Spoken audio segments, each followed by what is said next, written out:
Welcome to అమ్మ recipes. అమ్మ రెసిపీస్లో ఈరోజు పులిహోర ఎలా తయారు చేయాలో చూద్దాము.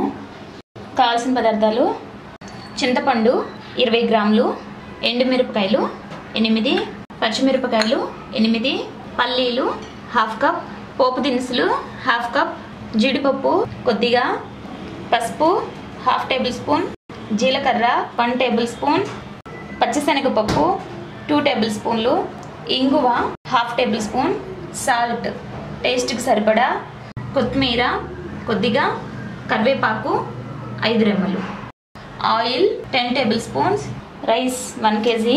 ముందుగా మనం రైస్ని ఇలాగా ఉడికించి పెట్టుకోవాలి. రైస్ని ఉడికించేటప్పుడు దానిలో 2 టేబుల్ స్పూన్ల ఆయిల్ వేసుకుంటే కనుక రైస్ ఇలాగా పొడిపిల్లాడుతూ ఉంటుంది. తయారు చేసుకునే విధానం చూద్దాము. ఈ ఉడికించిన రైస్ని ఇలాగా ఒక పెద్ద బౌల్లోకి తీసుకొని ఇలాగా ఆరబెట్టుకోవాలి రైస్ మొత్తాన్ని. ఇప్పుడు ఇందులో 1 టేబుల్ స్పూన్ ఆయిల్ తీసుకొని ఇలాగా స్ప్రెడ్ చేసుకోవాలి. ఇప్పుడు కొద్దిగా పసుపు, అలాగే ఇందులో కొంచెం ఆయిల్ వేసుకొని ఈ పసుపుని ఇలా కలుపుకొని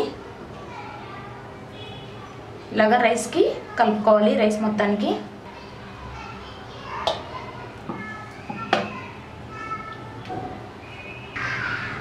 ఒక 2 రెమ్మలు కరివేపాకు రెమ్మల్ని ఇలాగ తీసుకొని ఇలా కలుపుకోవాలి. ఇలా కరివేపాకు వేసి కలుపుకోవడం వల్ల పులిహోరకి మంచి ఫ్లేవర్ వస్తుంది.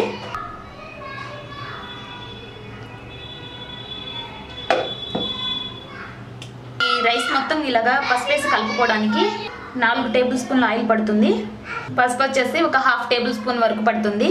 చూసారు కదా, ఆయిల్, పసుపు, కరివేపాకు ఇవన్నీ కలిపి పులిహోరకి కావాల్సిన రైస్ని రెడీ చేసుకున్నాము. ఇప్పుడు పోపు పెట్టడం ఎలాగో చూద్దాము. ముందుగా స్టవ్ వెలిగించి ప్యాన్ పెట్టుకొని ఇందులో 6 టేబుల్ స్పూన్ల ఆయిల్ వేసుకోవాలి. ఆయిల్ హీట్ ఎక్కాక ఎండుమిర్చి వేసుకోవాలి. అలాగే పోపు దినుసులు వేసుకోవాలి. పులిహోర కాబట్టి పోపు దినుసులు కొంచెం ఎక్కువే పడతాయి. అలాగే జీలకర్ర కూడా వేసుకోవాలి. పచ్చిశనగపప్పు కూడా వేసుకోవాలి. పోపు దినుసులు చిటపడమనేంత వరకు వేయించుకోవాలి. పోపు దినుసులు చిటపడమన్నాక ఇప్పుడు ఇందులో పల్లీపప్పులు వేసుకోవాలి. అలాగే జీడిపప్పులు కూడా కొన్ని వేసుకోవాలి. ఇప్పుడు వీటిని కొద్దిగా దూరగా వేయించుకోవాలి. ఇప్పుడు ఇందులో ఇంగువ వేసుకోవాలి. అలాగే కరివేపాకు రెమ్మలు ఫ్రై అయిపోయాయి. సో ఇప్పుడు ముందుగా రెడీ చేసి పెట్టుకున్న చింతపండు పులుసుని దీంట్లో వేసుకోవాలి. అలాగే కొంచెం గట్టిగా కలుపుకోవాలి.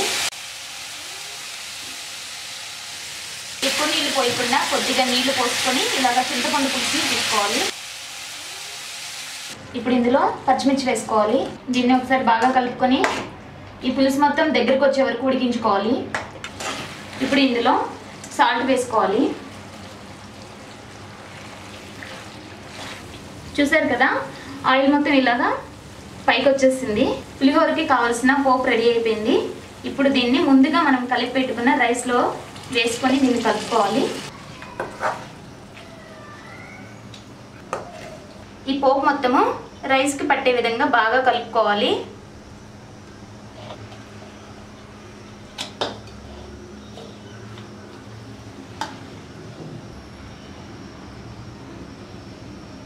చివరగా కొత్తిమీరతో గార్నిష్ చేసుకున్నాము. ఎంతో టేస్టీగా ఉంటే పులిహోర రెడీ అయిపోయింది. మరిన్ని వంటల కోసం అమ్మ రెసిపీస్లో సబ్స్క్రైబ్ కాగలరు. ధన్యవాదములు.